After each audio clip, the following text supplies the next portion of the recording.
नमस्कार, मैं हूं कृतिका और आज की प्रमुख खबर। समय सीमा पत्रों की समीक्षा बैठक में कलेक्टर मुजीबुर रहमान खान द्वारा सीएम हेल्पलाइन में दर्ज शिकायतों के निराकरण की विभागवार विस्तृत समीक्षा की गई। कलेक्टर ने 50 दिवस से अधिक समय से लंबित शिकायतों के निराकरण में अपेक्षित प्रगति नहीं होने पर अप्रसन्नता व्यक्त करते हुए निर्देशित किया है कि आगामी एक सप्ताह में अभियान चलाकर 50 दिवस से अधिक लंबित शिकायतों को निराकृत कराएं। शिकायत के निराकरण में अगले सप्ताह की समीक्षा बैठक में अपेक्षित प्रगति नहीं होने पर संबंधित L1 एवं L2 अधिकारियों के विरुद्ध अनुशासनात्मक कार्यवाही प्रस्तावित की जाएगी। कलेक्टर ने निर्देशित किया है कि आगामी एक सप्ताह में 100 दिवस से अधिक लंबित शिकायतों तथा समाधान ऑनलाइन कार्यक्रम में चयनित विषयों के संबंधित शिकायतों को प्राथमिकता के आधार पर निराकृत कराएं। साथ ही अप्रैल माह में प्राप्त शिकायतों को 20 मई के पूर्व संतुष्टिपूर्वक निराकृत कराएं। कलेक्टर ने हितग्राही मूलक योजनाओं से संबंधित शिकायतों को हितग्राहियों से संवाद स्थापित कर संतुष्टिपूर्वक निराकृत करने के निर्देश दिए हैं। कलेक्टर द्वारा सभी विभाग प्रमुखों को अपने स्तर से सीएम हेल्पलाइन में दर्ज शिकायतों के निराकरण की नियमित समीक्षा के निर्देश दिए हैं। जिले में तापमान में लगातार वृद्धि के दृष्टिगत कलेक्टर श्री खान ने संबंधित विभागीय अधिकारियों को पेयजल आपूर्ति तथा विद्युत संबंधी समस्याओं के त्वरित निराकरण करने के निर्देश दिए हैं। कलेक्टर ने कहा है कि ग्रामीण क्षेत्रों से भूजल स्तर नीचे जाने के कारण पेयजल संबंधी समस्याओं की सूचना प्राप्त हो रही है, जिसके लिए खंड एवं जिला स्तर पर बनाए गए कंट्रोल रूम के नंबरों का व्यापक प्रचार प्रसार करें, जिससे नागरिक अपनी समस्याओं की सूचना दे सके। उन्होंने सभी ग्रामीण क्षेत्रों में सतत निगरानी रखने तथा पेयजल आपूर्ति सुनिश्चित करने के त्वरित कार्यवाही के निर्देश दिए। कलेक्टर ने ग्रामीण एवं शहरी क्षेत्रों में आवश्यकता अनुसार टैंकरों के माध्यम से भी पेयजल आपूर्ति सुनिश्चित करने के निर्देश दिए हैं। साथ ही कलेक्टर ने विद्युत आपूर्ति सतत निगरानी रखने के निर्देश दिए हैं तथा विद्युत आपूर्ति बाधित होने पर त्वरित रूप से सुधार कार्य करने के निर्देश दिए हैं। अडॉप्ट एन आंगनबाड़ी कार्यक्रम अंतर्गत आंगनबाड़ी केंद्रों का नियमित भ्रमण करें। कलेक्टर श्री खान ने सभी अधिकारियों को निर्देशित किया है कि अडॉप्ट एन आंगनबाड़ी कार्यक्रम के अंतर्गत गोद ली गई आंगनबाड़ी केंद्र का नियमित भ्रमण करें तथा आंगनबाड़ी केंद्रों में सुधार के दृष्टिगत अपने सुझाव साझा करें। कलेक्टर ने सभी अनुविभागीय अधिकारियों राजस्व को इस दिशा में पहल करने के निर्देश दिए हैं। कलेक्टर ने कहा है कि अनुविभागीय अधिकारी परियोजना अधिकारी तथा सुपरवाइजर के माध्यम से आंगनबाड़ियों के संचालन की नियमित समीक्षा सुनिश्चित करें। साथ ही उन्होंने सभी जिला अधिकारियों को भ्रमण के दौरान आंगनबाड़ी केंद्रों के निरीक्षण के तथा पोषण आहार वितरण की समीक्षा के निर्देश दिए हैं। इसके साथ ही कलेक्टर द्वारा जिला पंचायत कृषि तथा महिला एवं बाल विकास विभाग के समय सीमा पत्रों की विस्तृत समीक्षा की गई। उन्होंने सभी विभाग प्रमुखों को प्रत्येक सप्ताह टीएल पत्रों के संबंध में की गई अद्यतन कार्यवाही से अवगत कराने के निर्देश दिए हैं। कलेक्टर ने कहा है कि आगामी सप्ताह से टीएल पत्रों की विभागवार विस्तृत समीक्षा की जाएगी। कलेक्टर श्री खान द्वारा अभियान चलाकर पीएम किसान सम्मान निधि योजना के पात्र कृषकों के किसान क्रेडिट कार्ड बनाने तथा सभी पात्र हितग्राही के आयुष्मान कार्ड बनाने के निर्देश दिए हैं। बैठक में मुख्य कार्यपालन अधिकारी जिला पंचायत राहुल दोटे, अवर कलेक्टर BK पांडे, समस्त उपखंड अधिकारी सहित विभागों के जिला स्तरीय अधिकारी उपस्थित रहे।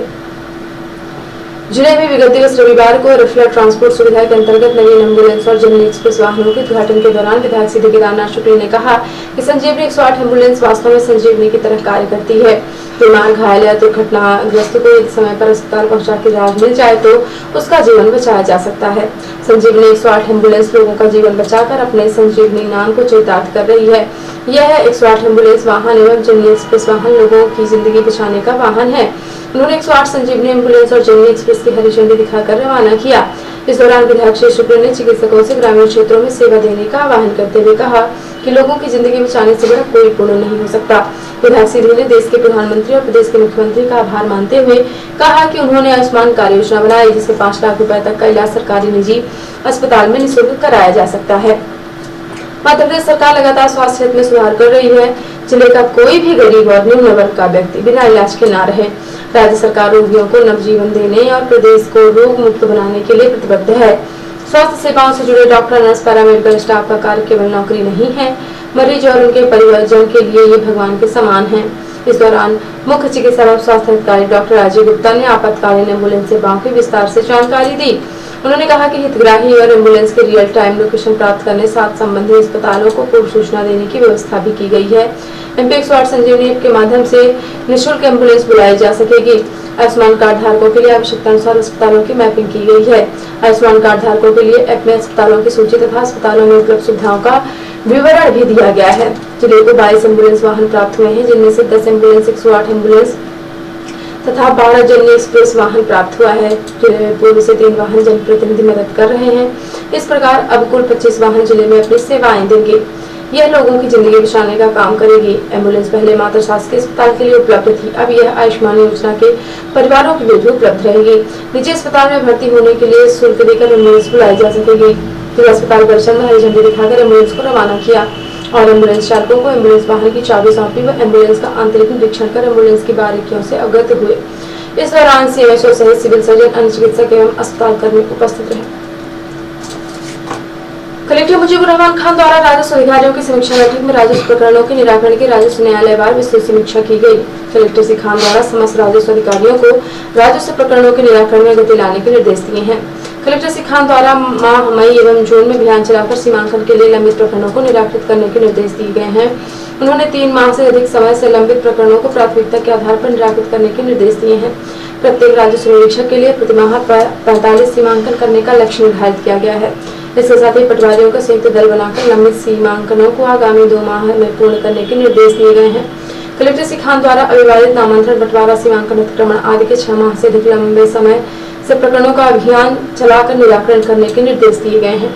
उन्होंने निर्देशित किया है कि सभी राजस्व अधिकारी अपने न्यायालयों में निर्धारित दिनों में सुनवाई करेंगे, सभी प्रकरणों को पेशी पर रखेंगे तथा ऐसे प्रकरण जो पेशी पर नहीं है उन्हें पेशी पर लगाया जाए। कलेक्टर ने कहा कि राजस्व प्रकरणों के निराकरण के लिए विभिन्न प्रकरणों की समय सीमा निर्धारित की गई है। उन्होंने कहा कि राजस्व विभाग द्वारा जारी नवीन निर्देशों तथा व्यवस्थाओं के अंतर्गत कार्यवाही की जाए। विभाग द्वारा निर्धारित प्रारूप में ही आवेदन प्राप्त किए जाएं तथा संबंधित अधिकारियों से प्रतिवेदन भी निर्धारित प्रारूप में ही लिए जाएं। उक्त निर्देशों के अनुसार कार्यवाही से प्रकरणों का निर्धारित समयावधि में शिकायतों का निराकरण किया जा सकेगा। कलेक्टर द्वारा समस्त राजस्व अधिकारियों को निर्देश दिए गए हैं कि अतिक्रमण की शिकायतों में मौका जांचकर त्वरित कार्यवाही की जाए।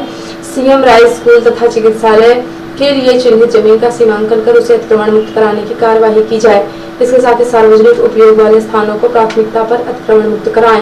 कलेक्टर द्वारा आपराधिक प्रवृत्ति के भूमाफियाओं से विरुद्ध सतत रूप से प्रभावी कार्यवाही करने के निर्देश दिए हैं।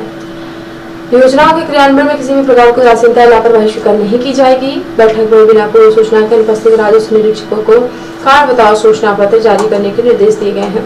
बैठक में अपर कलेक्टर वी के पांडे, उपखंड अधिकारी सिहावल, नीलांबर मिश्र, चुरहट एसपी मिश्रा, गोपत बनास, प्रशांत त्रिपाठी, कुसमी, आर.के. सिन्हा, मझौली, श्रेयस गोखले सहित समस्त तहसीलदार, नायब तहसीलदार एवं राजस्व निरीक्षक उपस्थित रहे।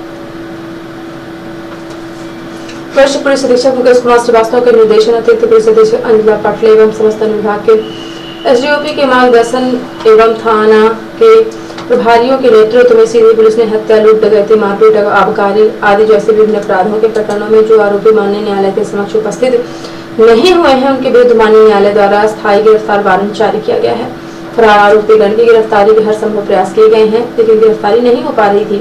उक्त फरार चल रहे आरोपियों की गिरफ्तारी के लिए वरिष्ठ पुलिस अधीक्षक सीधी श्री मुकेश कुमार श्रीवास्तव के द्वारा पूर्व में इनाम घोषणा की गई थी, जो एक दिन में जिले भर में विशेष अभियान चलाकर एक बार पुनः अभियान के तहत कुल 81 स्थायी गिरफ्तारी वारंटियों को गिरफ्तार करने में सफलता मिली है।